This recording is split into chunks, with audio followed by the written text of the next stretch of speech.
Press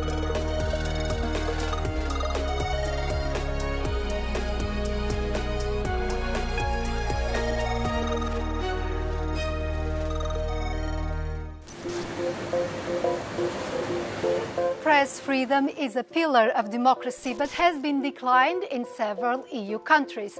To address this, the bloc has introduced the Media Freedom Act, which applies to the countries since August. Some governments are resisting the first ever EU regulation related to the press.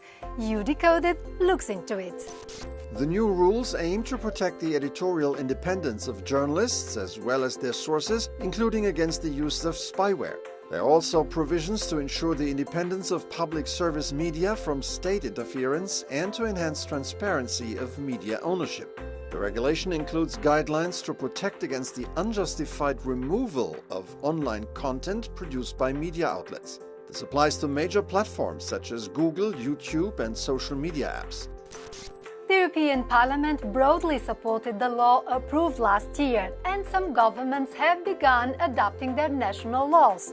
But recently, members of that parliament warned that some countries are resisting its implementation.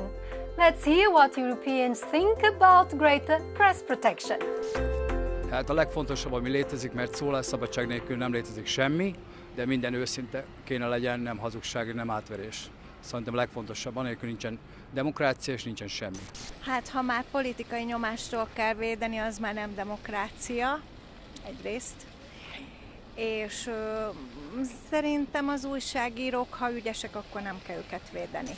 Ta rola jest zastępowana przez social media, które nie zawsze mają swój poziom rzetelności w tej funkcji. Absolutnie uważam, że są pod presją polityczną i absolutnie uważam, że praca dziennikarza w tych czasach jest niestety w jakiś sposób niebezpieczna. Euronews reporter Sandor Giros will help us better understand this legislation. Signs of declining media freedom was the argument used in 2021 by the European Commission for the need of an European law on this matter. Can you give us some examples, particularly affecting investigative journalism? At the end of the last decade, 2 investigative journalists have been killed, Jan Kuciak in Slovakia and Daphne Caruana Galizia in Malta, and this was a wake-up call for the European Union that the media freedom was in danger. But this was only the tip of the iceberg, because the Commission saw that media freedom is declining in almost all of the member states because of political pressure, because of business interests, and because of spyware being used against journalists. Let's talk about those cases of spyware against journalists.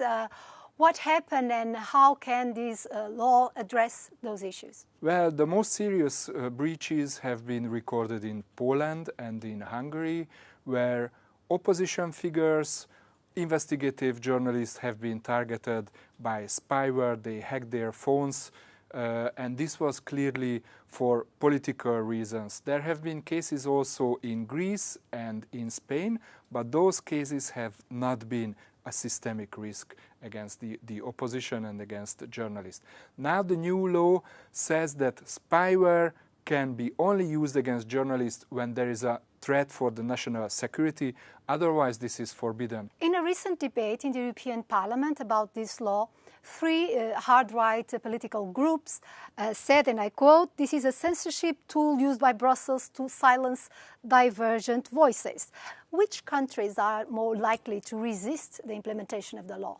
Well, we surely see a problem in Hungary, where we have a very hard-right government who is heavily influencing media and distorting the media market. What might change is also depends on, how each and every member state applies this law and how the European Commission will put pressure on the member states to really take this law seriously.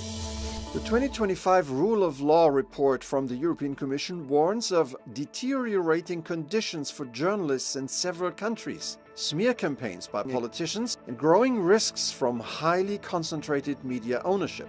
Going into details, the Commission highlights concerns about journalists' safety in Bulgaria and Malta. The report points out that political pressure, including the distribution of state advertising, is a serious concern in Hungary and Romania. Media ownership lacks transparency, chiefly in Bulgaria, Czechia, Netherlands, Cyprus, and Spain. The report cites issues with independent regulation in Hungary, Greece, and Poland. Our guest is Julie Marzazek, head of Brussels office of Reporters Without Borders. Should the European Commission open infringement proceedings that could even lead to sanctions against member states that resist implementing this new law? Member states have had more than a year to update their national laws, but most of them haven't yet done it. So yes, I think it is time for the Commission to show its determination and, if necessary, to initiate proceeding against the most recalcitrant government. It's a test of credibility. Social media and the use of generative artificial intelligence, including in posts by political and business actors themselves, are increasingly defining the way people get news. So isn't this law weak in addressing the problem of misinformation through those channels? There is one article in the MFA which supplements the Digital Services Act, but this doesn't solve the main problem, which is how social networks and their algorithm work by promoting polarizing, divisive, shocking content, amplifying disinformation, and marginalizing reliable media content. Concentration of media ownership in a few big corporations is increasing. What are the main risks of that, and does this law address those risks? The EMFA introduces a new way to look at mergers. The assessment of mergers will have to take into account a number of criteria, such as the expected effect on pluralism and the party's interest in other media sectors, the economic viability, and the party's commitments to editorial independence. The European Federation of Journalists stated that influencers and bloggers that follow the ethical rules of journalism should be considered media service providers. Others argue that this could lead to abuse of a law designed for controlled and recognized media outlets. The future seems somehow misty for the media sector and the law intended to protect it.